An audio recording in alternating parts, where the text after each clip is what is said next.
Hi everyone, and welcome back to another episode of the Project Flux podcast. Today on the spotlight, we have the pleasure of Vito Peleg, the CEO and co-founder of Atarim, joining us. Vito, thank you so much for coming on the Project Flux podcast today. It's my pleasure. Thank you for having me. Cool. And Yoshi, welcome back. How are you? Welcome back to you, mate. You were on holiday for a week out on a Yes. cruise in Norway. So looking forward to having this discussion today. And Vito, nice to meet you. Yes, you as well, Yoshi. I'm looking forward to it. Yeah, I'm still on catch-up mode a little bit from holiday, but yeah, really excited to welcome you, Vito. So over to you, Yoshi. Yeah, so Vito, I guess the first place to start is tell us a bit more about yourself and also what Atarim do. So I'm the co-founder and CEO of Atarim. Really, Atarim has been around for a couple of years after I used to run an agency back in the day. When we built hundreds of websites and web apps for kind of clients at the time, business was good, but it was very painful to get clients to give us the information that we needed to deliver on the work. And so we started with a WordPress plugin initially. It was called WP Feedback. Started as a bootstrap and then pivoted into a SaaS, rebranded to Atarim a few years back. And our game is to streamline design, collaboration, and workflow management throughout those website builds and creative processes. Right now, there's 69,000 teams that are using Atarim with 1.7 million of their team member stakeholders and clients. From freelancers to Fortune 500, and now with the first AI driven creative team that we're launching, this is gonna put everything on a completely different level, I think. And this is a lot of the stuff that are on my mind as well. That's brilliant.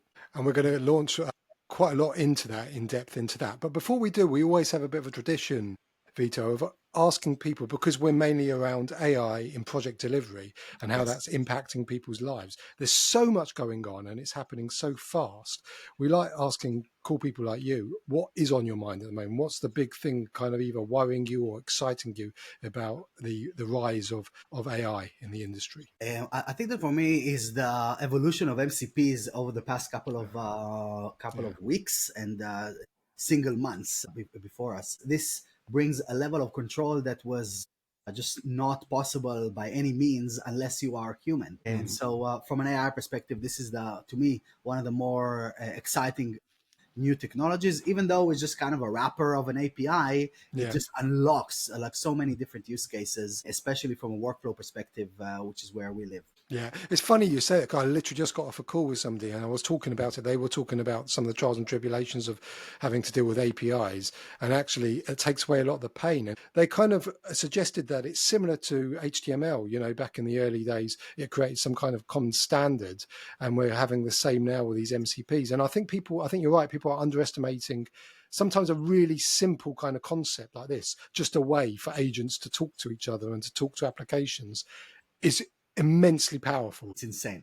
Like we're not, people are not even started to think of ideas that will be able to be executed on by this new technology. It's the beginning of something massive. If we thought that talking to the AI and giving 3 suggestions back on something was mind blowing, this reality is going to change everything, in my opinion. Can I ask a favor? Because I've tried a number of times, both Yoshi and I, to really describe what MCPs are on the podcast. And bear in mind, the audience aren't all tech people. Some of them are kind of project delivery backgrounds. Can you, in your words, describe to like the lay listener what an MCP is and what it might be able to do for them? Let's say somebody like an architect or a web designer or somebody in the creative industries, on a very kind of simple level. What does it mean? Because I don't think I've really hit the nail on the head yet for people. To me, it's access to tools, and this is the shift between monkeys and humans, and this is really how I try to observe it.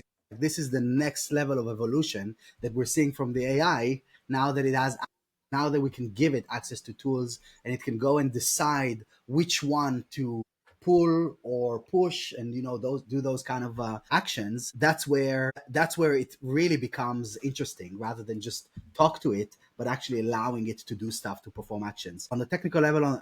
Simplifying the technical level, this is a wrapper of APIs. If APIs allow you to perform actions or pull information, and you need to have direct connections to them from other applications to kind of pull those levers. Now they're kind of bundled in a way that LLMs can come in, see the available options, and choose which one to call, which makes it a much more of a loose integration.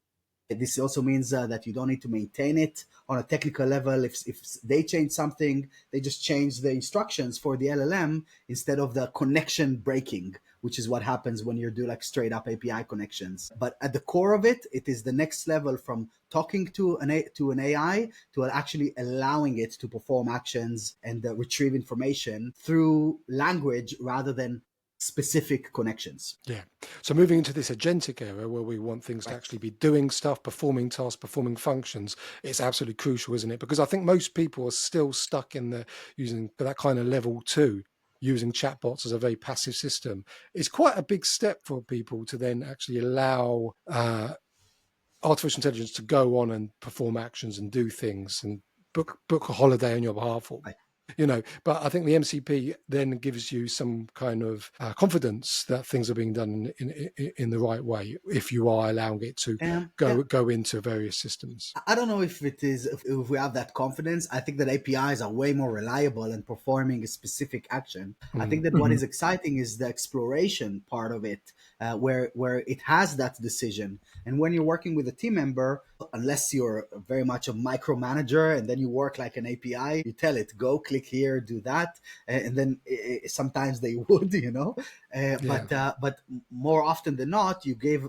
general directions and expect the team member to apply critical thinking and get it done somehow. And I think that this is that kind of next layer. Now, when this happens, there's also very much again with a human or a team member, you have the concept of did I give it enough context, enough information to that was brilliant. Task, and all of those kind of things to get the desired result. So I wouldn't let it buy my flights yet. Let's say it like this, James. Yeah, but yet, I think that's with all this technology, you've got to caveat it with yet, because it's only a matter of time, I think. Yes, that's true. Great. Sorry, Yoshi. I'll say it's fascinating because we've been doing Flux for about a year, and all the different topics we talk about within AI, it's always changing, right? MCPs, APIs, agentic workflows. And I guess for you, Vito, when you were building websites back in the day, your software and the things that you build has now matured and become so different so quickly. So I guess just kind of keeping it back with you, what has stayed the same within you across that time frame? What's the same with Vito years and years back when you were doing website building to now having a product where you have thousands and thousands of members and you're now integrating AI? What stayed consistent? I think that the grit stayed consistent. I always had that kind of thing of wanting to do something big. That's kind of I guess on a personal level. And I think that what still remains the same is that reliant on my own skills and my ability to figure it out as a human, not as me specifically. And I think that if we're looking at this from what the shift was since back then is at the end of it, we just got better tools to do the same type of work. Because back in the day, you would code the whole page from scratch, right? It would take you like 10 hours to write a homepage that looked like crap. And then Dreamweaver. Yeah, Dreamweaver, GeoCities, and this was my back then. But definitely Dreamweaver was a big part of it. Front Page Express, but then you got those drag and drop tools, and they allowed you to do what took 10 hours in 30 minutes and get a result that is 10 times better. And essentially what changed was the interface, that went from typing to dragging rectangles on a canvas, basically. And now we're back to typing, it seems, only with that context that allowed the machine to move the rectangles, the virtual rectangles on the canvas. So I think that essentially the knowledge that we're carrying with us, the skills that we're bringing into the work that we do, is still the factor that will determine the quality of the output at this point in time. We're working on changing that with our implementation, but this is really where the limit ends, but also where the capabilities live. If you have the taste, if you have the skill to kind of create something that is beyond the templated approach, which we had even back then, you could go and grab a template of HTML and you would do that. Even with the drag and drop, you could take a template of a thing, and now you get everything in the Shad CN, and it all looks kind of templated in exactly that same way. And that's where the human experience and our knowledge and skills bring it up. Yeah.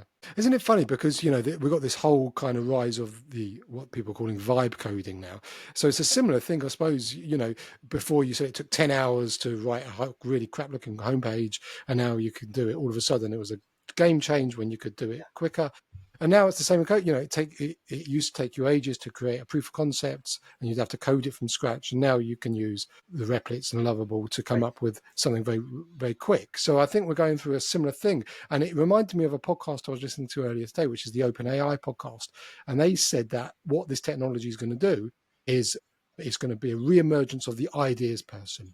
Because everything that we can think of, in effect, can be done now. So that's really good for creative people.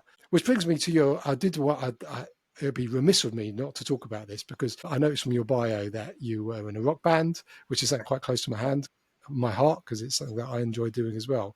But can I ask you, you've gone from being in a rock band, doing the websites in the back of your van, to doing what you're doing in a tech startup. Are there any skills that have carried over that people won't expect? Because I certainly have found there's certain skills in performing that allow me to do things that other people might not be able to do in my day job. So I'm wondering if you find the same. I think it's exactly the same. I'll tell you why it is, because basically a band is a startup with no budget and no it's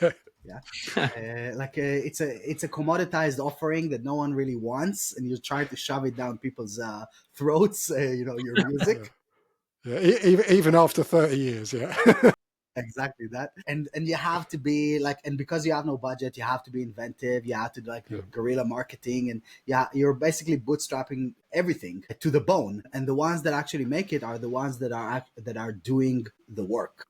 And that is also very true in the product space, because now we were talking about vibe coders and things like this, and there's very talented people that are working this stuff, but it's still people think that if I compare this, you can have the best guitar in the world, you still need to learn how to play, sit on your ass and cycles, do the cycles and practice and do it again and again and again and again until it gets better. So that's kind of like the first thing. I also think that there is generally in coding, that's why I think there's a lot of musicians that lean into this kind of stuff, because it's the same in the sense that the music is taking a language, learning a language, and creating something out of nothing. And this is pretty much the definition of coding. You learn a language and you create something that out of nothing, out of thin air. And so I very much like that kind of creative mindset, that if you look at it like from I'm literally creating, I'm bringing something into existence, it very much translates. And then, of course, if you're talking about trying to market things, and as a band, you have your songs, you create the songs. The song is a feature as part of an album, at least back in the day. Now there's not many albums, but it was a shame. A feature as part of a product, which was the album, and then you got to release it. So you do a launch, and there's all kinds of different niches that you can approach. It is exactly the same, only from just a different TAM and revenue potential. No, it's really interesting. I mean, for me, I found that the skill of learning to perform on stage has really carried over to being able to publicly speak and do things like this, a podcast, because I'm naturally quite a shy person. So I think there's a lot you can learn from different disciplines, which is why we like bringing people from different backgrounds onto the podcast. I guess there are a lot of similarities as well, right? Because like you mentioned, AI-based rappers are a bit like music sampling. When they take music samples like Kanye West does, right, and makes new music out of it. So there's a level of compositionality there. But Vito, just moving into the project delivery space, because your solution is a collaborative platform. Can you tell us a bit more about how that helps project managers, but also tell us a bit more about how this element of AI can catalyze that?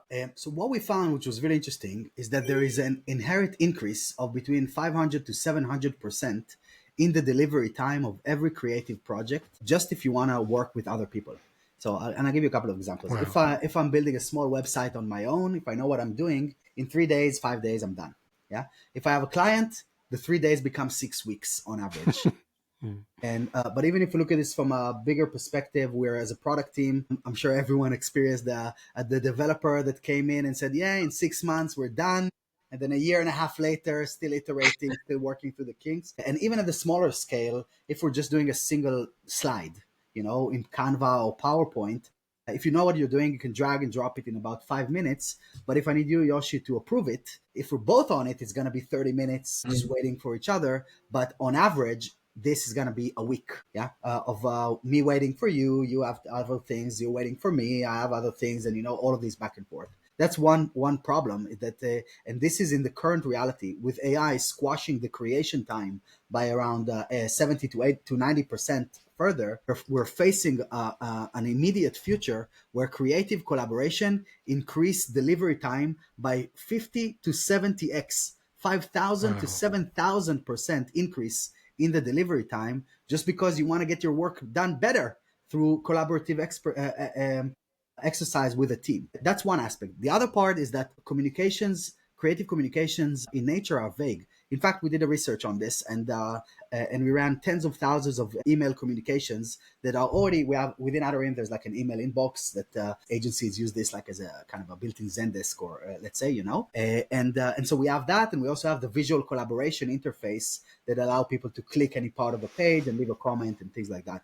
Yeah. We took those two concepts and anonymized the messages and fed this into Perplexity to kind of check out of those emails, tens of thousands of emails, filter them into creative discussions, and then assess how many of these messages would require a human, are vague enough to require a human to intervene and reach back for additional clarity, right? Mm-hmm. How many of these creative communication would require a first back and forth just to get started on the task? And 78% of all of the communications require a week-long back and forth cycle just to clarify before you're even getting into the work. Yeah.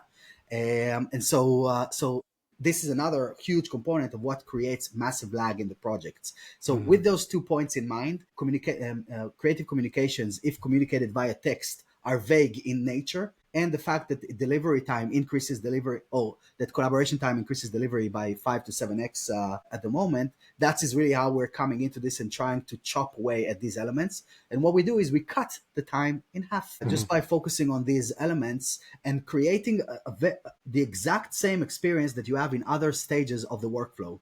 For example, every creative process has 3 parts to it. You have the ideation, the creation, and the collaboration. Yeah. The first 2 elements have already streamlined to a place that they mimic the human experience in a digitized way. For example, behind me, you might see there's a whiteboard that I haven't touched in like 2.5 years because we did in Confluence, notes in there, and we do the ideation collaboratively through point and click. But then we go into designing, and if it's a dashboard, then of course we do the Figma, and we do the on the website we use the WordPress and all those kind of things. Essentially, we drag and drop. And if you look at a Figma canvas, it looks like those tables that people used to have in the studios back in the day with like the inspiration and the cuttings of the newspaper. Yeah. And somewhere in there is the design as well. So you're mimicking the human experience. You're just digitizing it to create a canvas that looks like the table. But then it falls off, and people missed the part of where you are able to look at it together as a team, point at it, leave comments for each other, not within the design environment, but through a collaborative cycle, because that's where 83% of the communications go into emails and spreadsheets and Jira tickets and Slack messages. It all moves to text. And so that's where the flow falls, and what ends up is you get that wonky horse. So so we just do the same thing. We bring you you have point and click ideation, you have point and click collaboration, and we're the point and click ideation, you have point and click creation in Figma, WordPress, and things like this, and we're the point and click collaboration. So it's quite an important point, because we spend a lot of time talking about the dangers of over-reliance on AI is losing that human touch and the collaborative side. And that's not, you still need that. You still need to collaborate. And I think what you're saying is that we're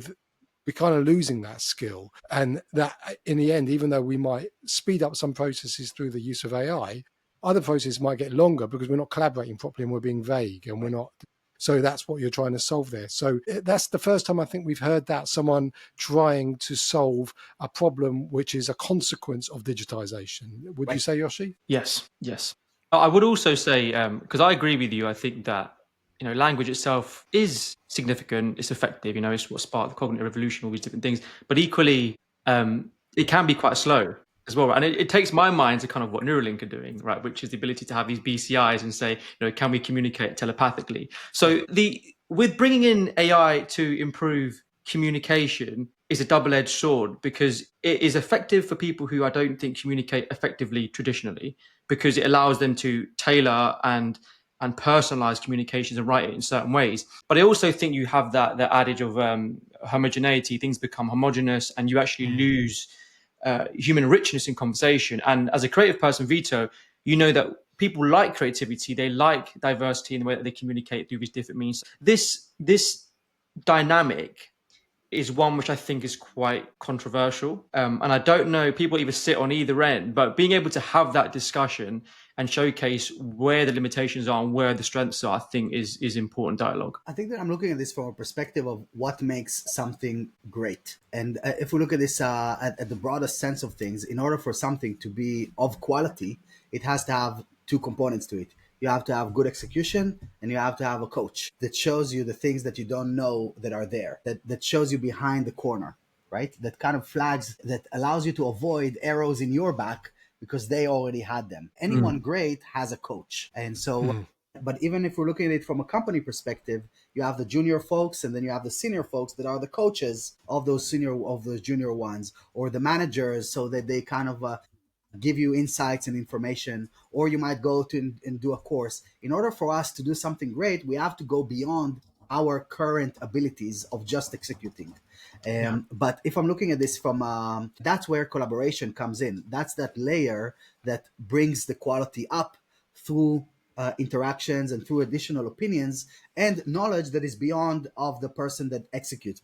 At the end of the day, usually the person that executes is not the person with the most knowledge, is the person with the most time. Yeah, because you want the person that has the most knowledge to manage a bunch of people that have a lot of time.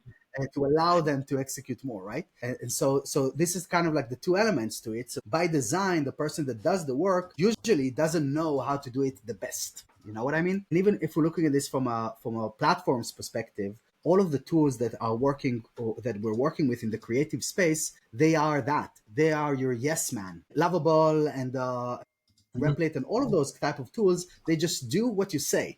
Figma just does what you say, and that's great. You need that. You need something that will actually just do as is told, the yes man. But it doesn't mean that you end up with something great or even good. In fact, all of us have been in this space long enough to know that most creative work is not good. And we see hundreds of thousands of pieces of work going through our system. Most of this is not world class, to say the least, And so this means that there is still this gap. And what we're trying to bridge is create that next level or that next layer. So while you have those tools that are your yes man, they will do exactly what you say if you prompt them. We are the ones that come in as the senior creative team that gives you the edge, that shows you the things that you haven't even thought about, that you missed when you looked at it before, that gets you unlocked before you even know that it's coming around the corner, like a good mentor would, a good coach would. And then this is kind of what you mentioned as part of the devil's advocate, James. One of the questions we had was, isn't there a risk that by removing all friction from collaboration, we also remove creative tension? And I think so. You're guessing you guys kind of you upkeep that creative tension to kind of inspire in that sense. Through agents, through the same technology applied in a different manner, trained in a different way, to not be the yes man, but to be the one that pushes you beyond what you know. So how do you manage that? Because, I'm looking at I've got my head in emergence recently, and one of the emergent characteristics from these LLMs that we saw with GPT-4o, maybe I wasn't sure if it was with the reasoning models, but I think LLMs pervasively, they are sycophantic and they tend to be yes men. So how do you guys mediate that emergent tendency for these things to be dutiful and agreeable with you? So I really like, Yoshi, that you mentioned even before we started talking that you have that you're approaching this from a neurological perspective, from a human experience perspective, even, and how we operate. And I love that because we're trying to look at these things in exactly that same way as to what do humans do. And so to answer your question, how do you get that creative tension is exactly by having opposing opinions, having discussions like the one that we have here, not always opposing, but different opinions Or that challenging at can least. converge and can challenge each other and can bounce off of each other and then come up with a more holistic approach or more rounded up opinion, if you will. And so AI is actually very good at doing that if it's not on its own. Because if it's on its own, then it's just that single opinion and then it will just follow the master, the user. But when you create multiple agents that each one are trained to have a specific skill set and maintain that agenda, then you start having creative conversations. For example, we have Pixel is our designer, right? Is the design agent. It's called Pixel, and he cares about making sure that it looks nice, it looks it's effective business wise, and and it follows the brand guidelines and all of those kind of things. And then you have Navi, and she's in charge of accessibility. And then starts the conflict, right, between the two I elements. see. And so if each one have their own kind of domain to protect, they will be able to stand their ground and basically feed ideas and opinions to the human, like we are doing here to the listeners, and then they will form their own opinion out of all of these ideas that we brought to the table. Oh, so I Then guess is what it what you do, sorry, just so what you do here is you've given a goal to each agent, and we know that these agents will do their utmost best to fulfill that goal. Yes. So if you have agents with opposing opinions, they're more likely to uphold their own positions because of that. And sometimes even they try to find middle ground between themselves until the loop ends, but often you just get the two sides, and you now have a choice: do I follow the design or do I follow accessibility? So sometimes that's the human in the loop, where you've been given all the information, the various sides of the story, and you've got to make a decision. Yeah, But that's fair enough. are you also saying sometimes they converge? They do, yeah. Sometimes they Okay. kind of like come back to each other. It's like, okay, fine, it's not that important. I see your point. Okay, but Vito, on that there, out of curiosity, Because sorry, this is because the end goal is not to be right. The end goal is to drive business impact. right. And so then they are able to assess this on the back of that. And just early, do you see differences in agents on how frequent they might concede a point dependent on who they are? So Pixel is maybe must be more of the creative, whereas I think it was your other agent is a lot more about accessibility. Do you think that if you give different agents, I guess, different kind of roles, one which is more creative or one which is a lot more business driven, there could be differences in which ones concede their views? I haven't observed something specifically like this, but I can give you an example of because they have access to tools, they have the ability to show proof, which is again what humans do. So, for example, if I am Index is the SEO guy, right? The SEO AIO, and an Index can decide before it gives you a suggestion to, like a human would go to Href or SEMrush or something like this, and perform a bit of a keyword research, a keyword analysis before coming in and gaining conviction and then coming in with a suggestion. They can do the same thing, whether this is going and run an on-page analysis or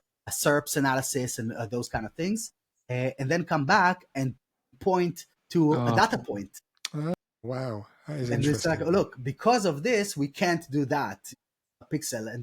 And then they start kind of, okay, fine, you brought proof. What can I say? It's funny because there was another point around some AIs being obedient to authority. So when a user was telling them, this is a viewpoint that I have, but this is a viewpoint that a professor from Harvard has, it would always side with the latter.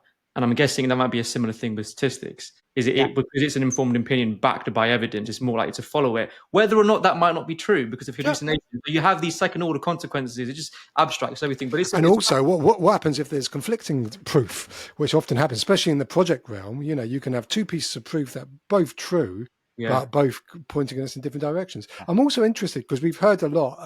There was a study from Anthropic that came out not so long ago of, the agent basically threatening to expose an affair if it was going to be turned off. I don't know if you heard about that experiment. So have you seen any of these agents really dig their heels in and almost display a human kind of digging their heels in, or has that not transpired yet? Because that's something I'm quite worried about, is actually, do we really understand how far some of these agents will go to protect their position? So we kind of created the fallback for it. Well, now that you're saying it explains something that I've noticed. I didn't think about it like that, but it explains it. Basically, because they are trained to follow their own skills and believe that they are the senior in the relationship.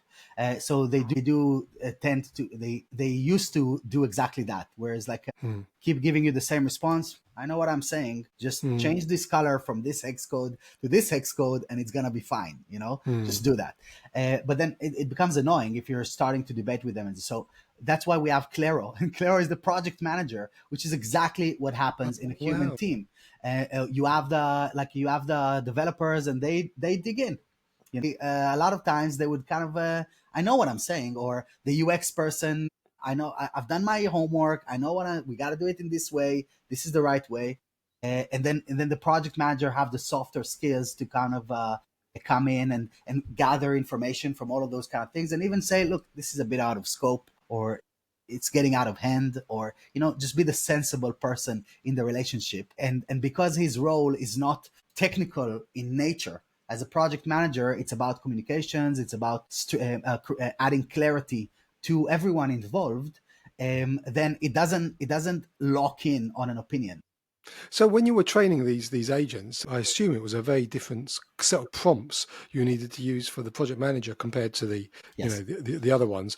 Was there anything specific? I mean, how did you kind of create but I'm bearing in mind a big portion of the people listening to this podcast will be project managers. So be careful what you say.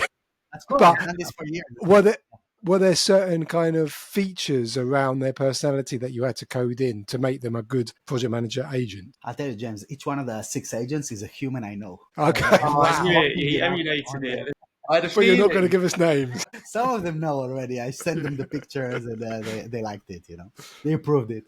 Yeah. And that includes the project manager, Claro, who is actually my co-founder, Jerome. Okay, wow. And he's also bald, like the character of Claro, And I observe the behavior, like from a manager. And again, we've run either through the agency or even over the past few years. I've run hundreds and hundreds of these types of projects with different creative individuals that needed to execute on the work across the board. So I'm just trying to kind of observe scenarios and behaviors that happen within the day-to-day activity, and then automate them and streamline them through automation, through AI agents. And for the project manager, I'll give you an example. How many times did you get a message from a client, a manager, a stakeholder that says something like, I don't know about this one, Very common. What's going on? And the only thing you can do is like do this, right? And come back and ask them, okay, James, what are you talking about? Come on, let's get on a call. Let's do this. It invokes a back and forth. Yeah. Innate at the core. And so what a human does, it is going back, or the project manager goes back to that stakeholder and tries to gain clarity, tries to clarify what they actually meant. And now we automated it. So as soon as the person leaves a vague message, kind of like when Grammarly checks for grammar, Hero checks for clarity. And if there is a vague message, it ranks it on a score. And if it breaks the threshold, then it steps in, looks at the page, looks at the code, looks at the vague message that was left, looks at the screen size, the browser version, the viewport, all of those kind of different things, additional points of context, and then suggest 3 things in real time and comes to you and say, hey, Yoshi, this is pretty vague, man, but maybe you meant that the text should be bigger, that the layout should change around, or, giving you 3 suggestions in real time so that the human doesn't need to have this week-long process. And it just does exactly what the human does. Yeah. Trying to work out what the human was saying. Sorry? Trying to work out what the human meant, basically. And so that the user clicks on, okay, this is what I meant. I meant that the text should be bigger. Sorry. They click on that option, and then it translates it to technical language for the professionals that needs to execute on it. So again, like a project manager, on one side, when you talk to stakeholders, you reduce the level of vocabulary so that everyone can understand what you're talking about. But when you talk to professionals, you can talk in pixels and in JavaScript kind of things. You can really dive deep rather than just talk about, do you want to make it bigger? So to the professional, you'll say, look, we need to bring this up from 21px to 26px. That aligns with our design system. That's a message, a valuable feedback for a professional. For grandma or for a manager, that a stakeholder that comes from outside will mean anything. And so it acts on those two sides. To the user, it reacts with human language, simplified. What did you mean? Make it bigger? Would you mean make it brighter? Those kind of phrases. And then it translated to technical lingo to technical language for the professionals. Do you know what's so interesting? Because a lot of people listening are project managers, not in the IT field, but in like infrastructure or energy or construction. But the same thing holds true. I mean, I've seen the exact same thing. And sometimes it's not even a word. It's just a feeling you get in a meeting that, a stakeholder, you haven't quite hit the nail on the head for a stakeholder. And that's a really difficult thing to try and understand. This is where when people say, well, I can't see how agents are going to change things. Exactly what you've described could happen also for project management within those industries as well. But just case it's a slightly different product. But let me throw you a caveat here though, right? What scale do you feel that these things will break? Because human communication breaks after 150 lines of communication or something, right? Until you have to formalize procedure, you have to formalize communications, you document, and to some extent, tool use will get you to a certain level, right? So, Anthropic's tools have interleaved thinking, they have scratch pads, they can write things down. But then there's a certain point where context breaks. There's a certain point where information becomes like Chinese whisper. There's too much abstraction. There could be not enough or too much human in the loop. Yes. As you move to things like project delivery and infrastructure, you have multiple stakeholders, different variation of stakeholders. Where do you think it falls through? And if it might fall through, where do you think there could be fixes? So first of all, it does happen, what you're describing, Yoshi, but it happens at a very far stage. So you have to have many, many, many cycles with the AI in order for it to completely forget what was discussed in the earlier parts of this conversation. And we all have these chats on GPT that kind of became magical. After a while, got warmed up, and now there's something happened here, and then you lose it after a while, kind of that sweet spot. And so it does happen. I think that so far with what we're seeing actually this is true for all of the communications that we've had already with humans before the AI, because our interface is leaning into single requests. The threads are not that long, So if you think about this like a Google Docs kind of notes, you don't get books and books of conversations going down in those little comment boxes in there, or Figma comments, for example. You don't get like massive 100 back and forth type of threads in each one of them. You might have 100 of them with two comments each, And so because the starting point is where someone leaves a comment on the interface or on the design, and then we grab context around this, like the screenshot, the browser, and all those kind of things, that sits as the if we're talking about this technically, that sits in the system prompt, and then you have the user conversations that are happening against those elements, along with additional context, Yoshi, that is given by the user, like basic stuff like tone of voice and target audience and things like this. But this could also be like uploading your design system or your sitemap or any additional prototypes that you worked on. You want to make sure that it matches the same vibe or voice or things like this. So there's a few other ways that you can increase the context of the system prompt so that it's always considered and it doesn't sit in what you're describing, which is in the chat itself. Because then you forget, So I might forget what I ate this morning, but I still remember how to eat. You know what I mean? Yeah. And I guess this is sorry, Yoshi. I was just going to say, and in the end, this is a problem that will be solved anyway, because the token limits are getting higher and higher all the time. So even if it does happen now, I bet if we spoke again in 6 months' time, that problem will be solved. Yeah, and I think that it's a matter of just like that's why even internally in Atarim we have we're leaning more into from a broader team, more to using custom GPTs than just chats that you train from the first prompt. Because if you have a custom GPT, the knowledge sits with it. It's here. It's not here, you know? Yeah, Here, I think they're so underused, the custom GPTs. Yeah. And I got a feeling that when GPT-5 comes out, which is rumored to be relatively soon, in fact, by the time this podcast comes out, it might already be out.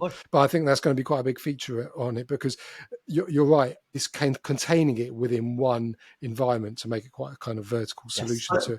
But I guess custom GPTs are akin to agents, right? Because you have a system you have tools that it has files it is the structure. It has all the components of an agent. Yeah. Just the fact that the agents are able to independently control their workflow at times. I think that was the only. That also does that. You have access to tools and connectors. That's also there as well. I never understood why they didn't take off as much as I thought they would, because I remember you and I having the conversation when the GPT store started that this was going to be massive, and it never really did. But I think actually maybe it's just catching up. I think the agentic era we're going into is absolutely perfect for GPTs. I wouldn't be surprised if they rebadge it, rename it. Yeah.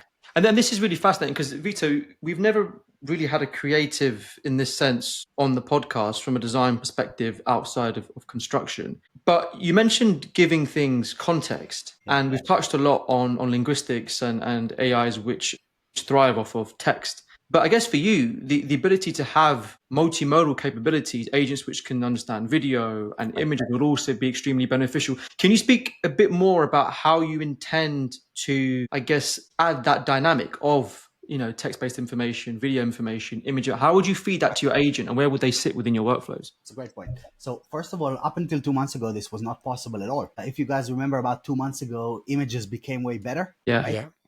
And then like 2 weeks after, videos became way better. Yeah. And so really what most people think that there was an improvement that was done on the output, on the ability of the tools to generate the image. But in fact, it was on the input, is on the ability to process an image and understand it to a high fidelity level, to a level of a pixel, and then if I can look at a visual with open eyes, with big glasses, rather than squinting at it, I'm much more likely to be able to paint the next frame way closer to how it was before, compared to if it looks blurry to me. And that's what allowed videos to predict the previous, or to see the previous frame, and therefore predict the next frame a lot better, and also get over the problem of texts and various different digits on the hands and all that. Yes, exactly that. Which for us unlocked the ability for the AI to look at your complex UI, complex creative design, and truly understand it. So it knows the spacing between the margins and the font sizes, and identify the right font out of all of those things, and understand mix colors. None of this was possible literally 2 months ago. It's crazy. I know.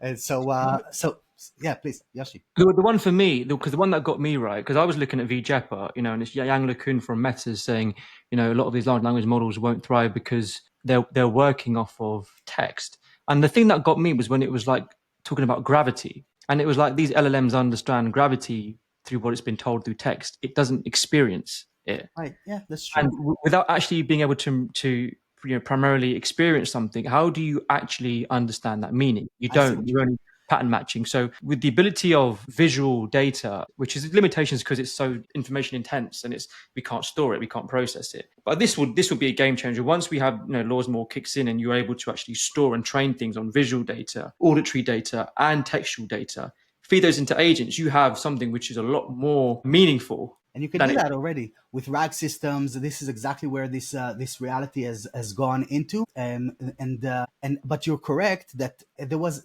you were talking about something from Anthropic's kind of a podcast. I saw a video by them as well about how they're kind of looking at their agents, and one of the guys there was saying, like, we wanted to see it like them. So we want just looking at the screen and then closed our eyes and open it and closed and open it and closed, And so that's really how they experience it, in these like frames every few seconds. And then what context do you get out of that? What are the gaps in between? So for example, for us, because we deal with long landing pages often, we realize that the pixel position from the top makes a big difference if you're fitting the viewport without, and it doesn't know that this is like the third scroll from the top. It acts completely different compared to when it knows that it's We already went 10,000 pixels down, and now this is probably like the testimonials section or the footer area or something like this. It kind of starts getting these types of this. So if we're connecting the AI's experience to the human experience and trying to give it the exact same courtesy, we're going to see that a lot of these things are just happening on the back of that. Yes, I like that. And your point, Yoshi, about these things don't experience things, but when we experience something, we still then need to explain it. The only way we explain that experience is through some kind of multimedia, whether that's text or video or whatever. So in some ways, it's exactly the same.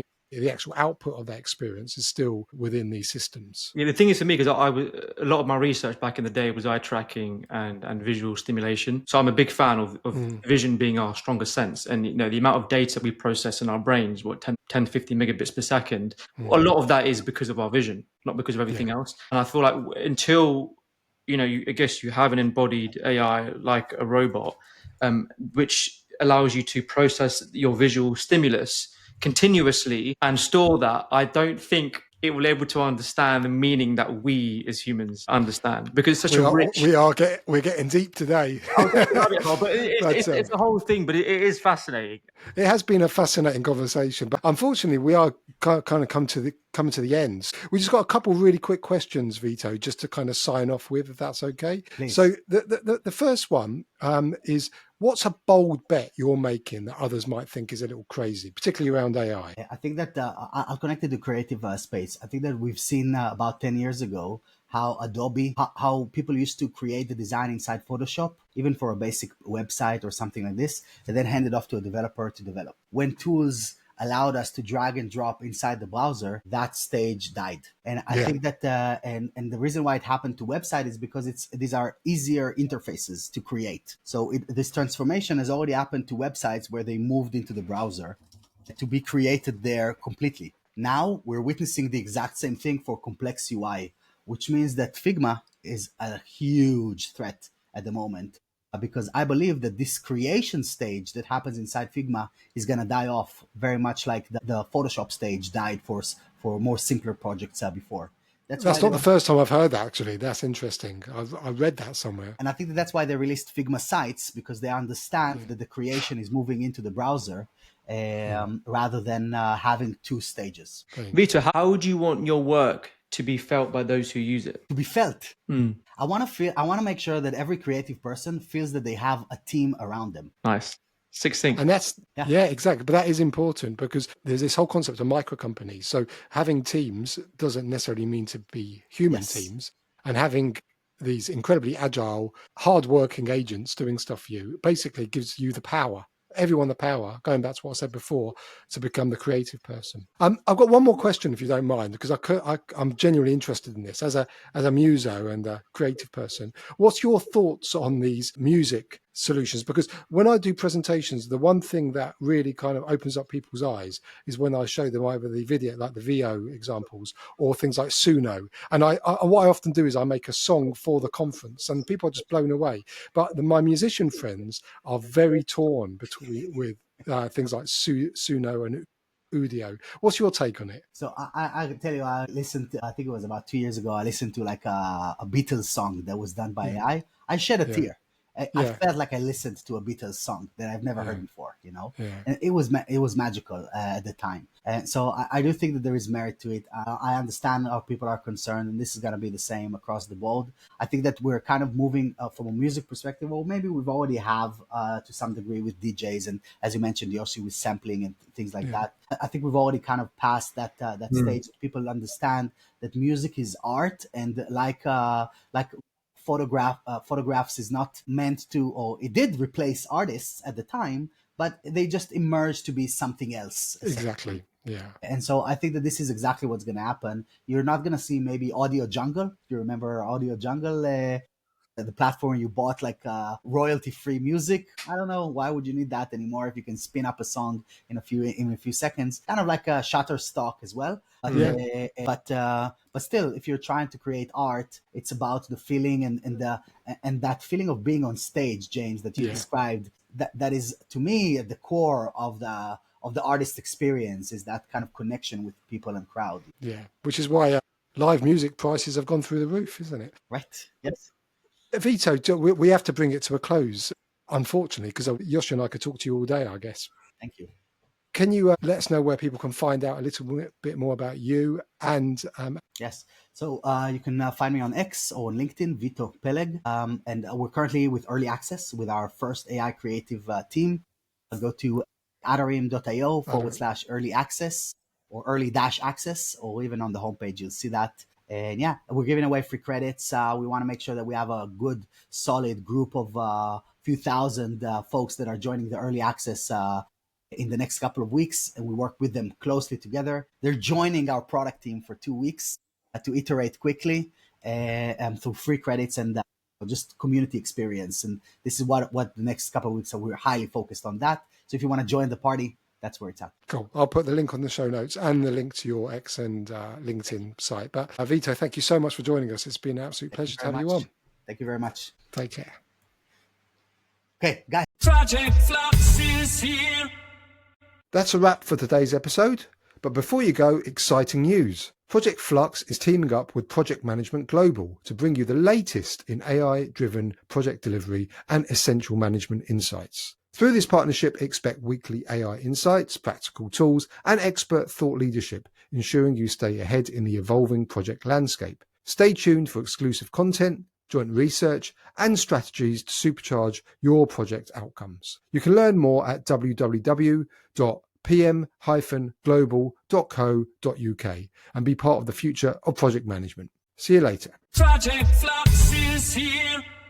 Just want to give a big shout out to our sponsors, Construct AI. For anyone interested in looking at Construct AI, the link's in our show notes. There's a free tier that you can play around with. Yoshi and I have been using it for a good year since it was originally launched, and we get a huge amount of value out of it. So I thoroughly encourage everyone to go onto the Construct AI site and have a play around. Cool. And guys, before we sign off, please don't forget to share, follow, and like all of our stuff. So that helps us to engage with you and understand a bit more about what you want so we can bring it to your doorstep as early as possible. See you later, everyone.